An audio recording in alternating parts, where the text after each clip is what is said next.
Like and subscribe right now, or this spider is gonna crawl on your face while you're sleeping.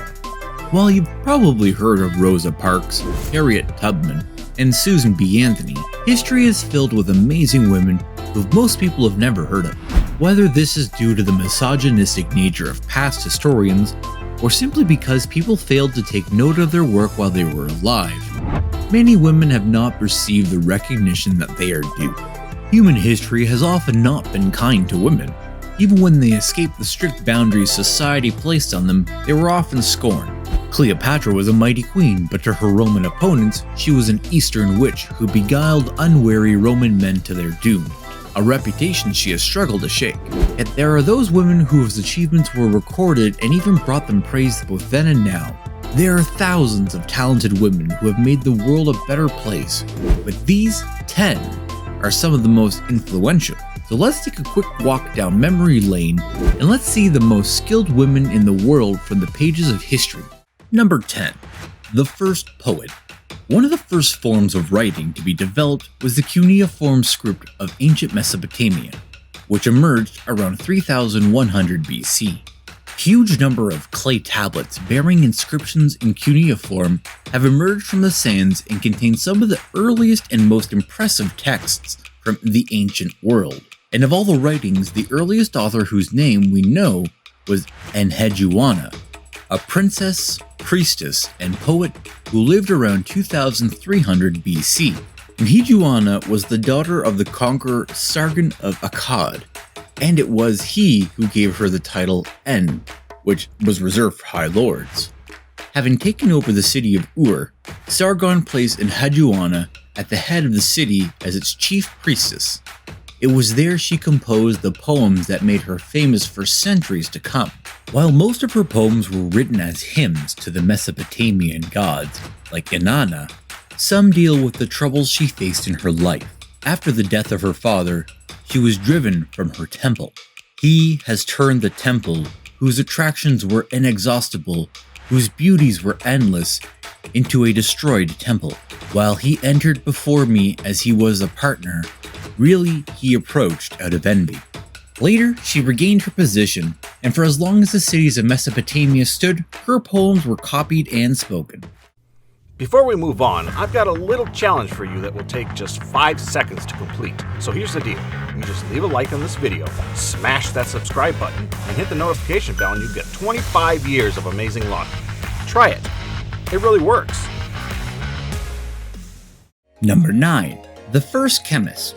Long before chemistry was a recognized science, people were using techniques that would not be out of place in a modern lab. Using heat and solvents to distill chemicals is something all chemists today are trained in, and they were being used 3,000 years ago in Mesopotamia by a woman named Taputi. And Taputi is the first named chemist in history. Taputi is named in a small clay tablet that describes her as a perfumer and an overseer of a royal palace. To create her perfumes, she is said to have used a still to distill essences from various plants. It is also the first mention of a still, a standard piece of scientific equipment. Taputi was apparently not unique in her position as a chemical worker at the time. The tablet that names Taputi also mentions she has an assistant, whose name sadly could not be understood by the researchers. Unfortunately, the tablet is damaged, so only the end of the name, Ninu, survives. As this is a female ending of a name, it seems Taputi was not the only female chemist. Number 8. The first portraitist. According to Pliny the Elder, it was a woman who invented portraiture and helped invent modeling of busts in clay. In some sources, she is known as Debudides, another as Cor. When seeing her lover was about to leave on a lengthy voyage at sea, she was saddened to be parted from him. Seeing his shadow on the wall, she took a piece of charcoal and traced it around so she would always be able to see his face. Debudides' father was a potter and was struck by her creativity. Seeing the outline of her lover's face, he decided to model it in clay. By mixing different colors of clay, he was able to make tiles that preserved the features of a person long after they have died. Debudides was celebrated in antiquity. From her contributions to the art history and the Enlightenment, many artists made their own portraits of Debudides in tribute to her. Number 7. The first alchemist. Maria Prophetissima, also known as Mary of the Jewess, was an early alchemist who lived in Egypt around the 1st century AD. Some claim she was the first alchemist in the Western tradition. While we do not have any of Mary's writings, she was quoted heavily in later texts and know many of her innovations. Alchemy is not chemistry, and many of Mary's surviving fragments are mysterious in the extreme. 1 becomes 2, 2 becomes 3, and out of the 3rd comes the 1 as the 4th. The meaning of this is not obvious, but luckily several of her innovations are still in use today. Mary is credited with improving a type of vessel used in distillation that would be familiar to many scientists today. She also pioneered the use of a water bath to stop the temperature of an experiment going above the boiling point of water. Today known as a bain-marie, it is still commonly used in cooking. Number 6. The mathematician. Alexandria in Egypt was one of the intellectual centers of the ancient world. Scholars flocked from around the known world to study in the vast library of the city and learn all that there was to know at the time. The period of Alexandria's flourishing, however, came to an end around the same time the Hypatia of Alexandria died, and the two facts were not unrelated. Hypatia was a female scholar at the time when this was deeply unusual. She was also a pagan at the time that Christianity was beginning to take over the public life. In the late 4th century AD, however, it was still possible for a pagan to teach, and Hypatia was a famous teacher. She delivered lectures in public while wearing a male outfit of a scholar. Hypatia was known for her mathematical treatises, her astronomical models, and commentaries on the work of others. Unfortunately, she was closely tied to Orestes, the Roman governor of the city. When the Christian bishop Cyril turned against Orestes, it was Hypatia that was to blame for leading the governor astray. A group of Christians destroyed the last remnant of Alexandria's library, and a Christian mob attacked Hypatia. That was sadly the end of the greatest mathematician of that time. Number 5. The Assassin. Yael or Yael is a fairly obscure figure from the Old Testament. Mentioned only in the book of Judges, she is both a hero to the Jewish people and someone who committed an act of treachery. The Jewish people were being oppressed by the Canaanites and their general Sisera. When Sisera was defeated in battle, however, he was forced to flee, and he ran right into the camp where Yael was staying. "Come, my lord, come right in. Don't be afraid," Yael called out to Sisera. The general entered her tent, was covered with a soft blanket, given a drink of milk, and promptly fell asleep. It was then that Yael, who was sympathetic to the plight of the Jews, took a tent peg and hammered it into Sisera's skull. This proved to be fatal. Sisera was killed in a breach of all laws of hospitality. Yael would have normally been reviled as a traitor, but in the Song of Deborah, it says, "Extolled above women by Yael, extolled above women in the tent." Thus we come across the first female assassin in recorded history. Number 4. The Diver.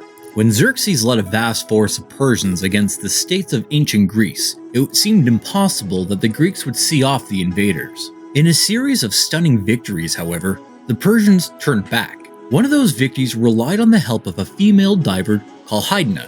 Hydna was the daughter of a famous swimming teacher called Silas of Sion. He passed all of his abilities to his daughter, and both were called on to help defeat the Persian fleet of ships. Swimming around 10 miles out to sea, the pair cut the ship's fleet loose from their moorings and moved their anchors. The fleet was wrecked. Statues of Hydna and her father were set up at Olympia to honor their bravery. When the Roman Emperor Nero wanted to decorate his city, he stole statues from across the empire. One of those he took was that of Hydna. Number 3. The Warrior Poet. Telesilla was a Greek woman from Argos who lived around 500 BC. When she was growing up, she was a sickly child. Hoping to become well, she asked an oracle what she should do, and the answer was that she should dedicate herself to the Muses. Since the Muses were divinities in charge of literature, art, and science, Telesilla chose to become a poet. Her poetry was among the most praised of antiquity, though only single-word fragments of her poems survive. While none of her writing remains, one story of her life has come down to us. Argos was threatened by the Spartans. The Argive men had gone out to face them in battle and had been massacred. It was Telesilla who saved the city from capture. She had slaves and old men man the walls of defense, but gave armor and weapons to the women of the city who she led out to battle. When the Spartans charged their female enemies, They were surprised that they did not flee. The Spartans saw that they could not win. If they beat the women, then there would be no glory, and if they lost then, the shame would be great. The Spartans retreated and Argos was saved. An image of Telesilla was set up that showed her throwing away her books and picking up her helmet. At number 2, the philosopher. Ancient Athens was a harsh place to have been a woman. Well-bred women were kept cloistered in separate quarters within the home and could not even go to the marketplace without a scandal. The only women with some amount of freedom were the professional prostitutes known as Harriet, concubines renowned for their skill in conversation. One of these ladies of ill repute was Lenocian. One of the greatest philosophers of the days was Epicurus, and he welcomed anyone who wanted to learn into his school. Inside Epicurus's garden, slaves, the poor, and most scandalously women were allowed to discuss philosophy. We know little of Lention's work, but we do know that she was close associate of Epicurus. He addressed letters directly to her. My dear Lention, what transports of joy did I feel when I read your charming letter. History has erased Lention's philosophy, but has preserved how harshly she was treated. Cicero was shocked that she had dared to argue with male philosophers. Lention, that mere courtesan, who had the effrontery to write a riposte to Theophrastus. Mind you, she wrote elegantly and good Attic. Number 1. The doctor. Medicine was a male art in ancient Athens. Men of the time were obsessed with the legitimacy of their children, so even childbirth was taken out of the hands of experienced midwives and given over to male doctors. Women, however, were not willing to be seen in labor by men, so often gave birth without medical assistance. For one woman called Agnodice, this was intolerable. Agnodice cut off her hair, dressed as a man, and traveled to Alexandria to learn the medical arts. Back in Athens, she continued to pretend to be a man so that she could practice medicine. To earn the trust of female patients, Agnodice revealed her real sex to them. Soon, she was taking most of the jobs out of the hands of her male colleagues. To stop their business drying up completely, they brought Agnodice to trial. The other doctors accused of Agnodice of secretly seducing her female patients, and that's why they all wanted to be seen by her. To defend herself, Agnodice simply took off her clothes and charges of seductions were dropped. New charges of being a doctor while female were brought, but Agnodice's patients charged into court and demanded she be let off the hook. Hey everybody, thank you so much for watching today's video. We hope that you enjoyed it, and please stay tuned for some more great content.